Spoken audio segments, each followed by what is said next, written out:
there is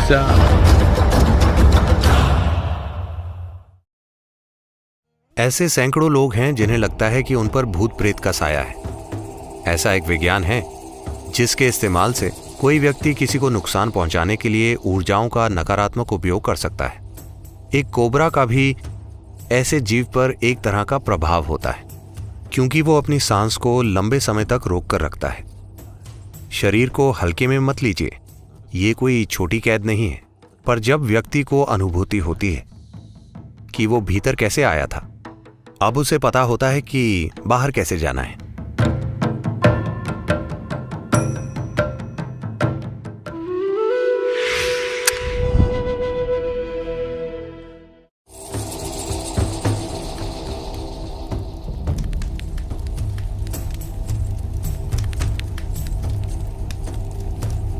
जिस जीव का शरीर छूट चुका है उसका मन समझदार नहीं होता, वो अपनी आदतों के हिसाब से चलता है।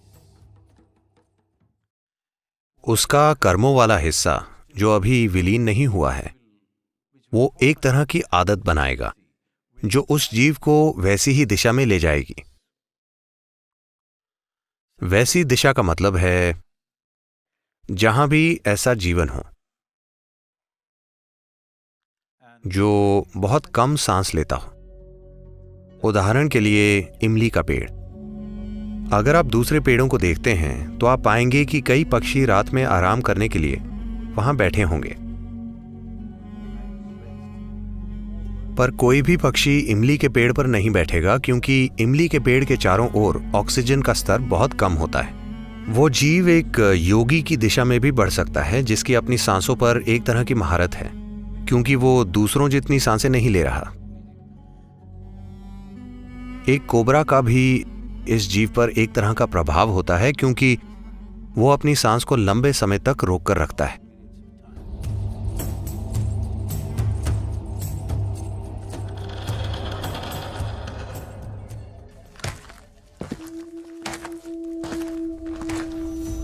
ऐसे सैकड़ों लोग हैं जिन्हें लगता है कि उन पर भूतों का साया है। ऐसा एक विज्ञान है, कोई व्यक्ति किसी दूसरे को नुकसान पहुंचाने के लिए ऊर्जाओं का नकारात्मक रूप से इस्तेमाल कर सकता है। आजकल ये काफी कम हो गया है, बहुत ही कम। पर अगर आप देश के कुछ खास इलाकों में रहते हैं तो वहां ये काफी होता है। अगर आप ऐसे प्रभाव में आए हैं तो आप आकर ध्यान लिंग के दायरे में बैठिए।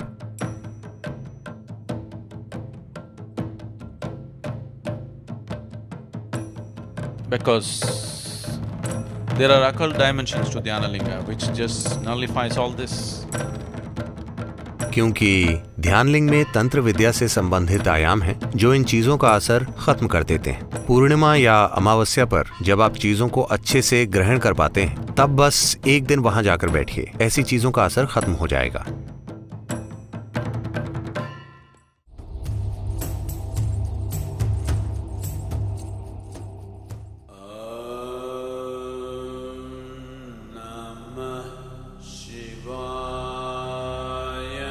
Your physical body is something that you have loaned from the planet on which you're living.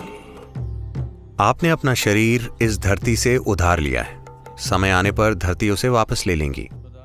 लेकिन आपके दूसरे आयाम, खास तौर से आपका कर्मों वाला हिस्सा, वैसा ही बना रहता है।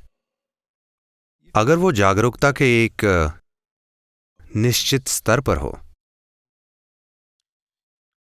तो शरीर छोड़ चुका जीव एक तरह से सुख में होगा।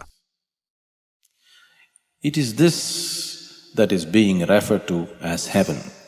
इसी को स्वर्ग कहा जाता है, क्योंकि उन्होंने अपने भौतिक शरीर को जागरूकता की अवस्था में छोड़ा है, तो वे एक समय तक उस मधुरता का आनंद लेते हैं, एक छुट्टी की तरह, इससे पहले कि वे दूसरा भौतिक शरीर धारण करें।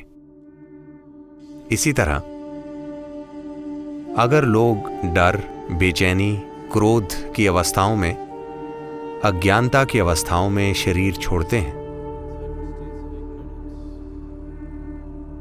तो कार्मिक शरीर खुद ही एक तरह की अप्रियता धारण कर लेता है। इसी परेशानी की स्थिति को हम नर्क कहते हैं।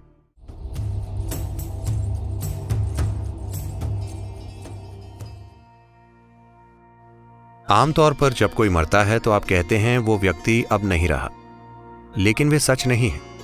अब वो वैसा नहीं है जैसा आप उसका अनुभव करते थे, पर अभी भी कई दूसरे तरीकों से वो मौजूद है। शरीर को हल्के में मत लीजिए, ये कोई छोटी कैद नहीं है। जब तक आप इसे तोड़ नहीं देते, आप इसे छोड़ नहीं सकते, है ना? पर जब व्यक्ति जान जाता है कि वो अंदर कैसे आया था, तो अब वो बाहर निकलना जान जाता है। अगर कोई व्यक्ति सचेतन रूप से शरीर को कोई भी नुकसान पहुंचाए बिना उसे छोड़ता है, जैसे आप अपने कपड़े उतारते हैं, अगर आप अपने शरीर को पूरी चेतना में छोड़ते हैं, तब हम कहते हैं कि ये महासमाधि है। जब कोई व्यक्ति इस तरह जाता है तो यही अंत है। अब वो सच में नहीं रहा।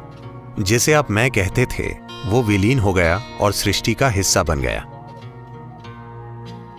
शून्य से शून्य तक की यात्रा पूरी हो गई।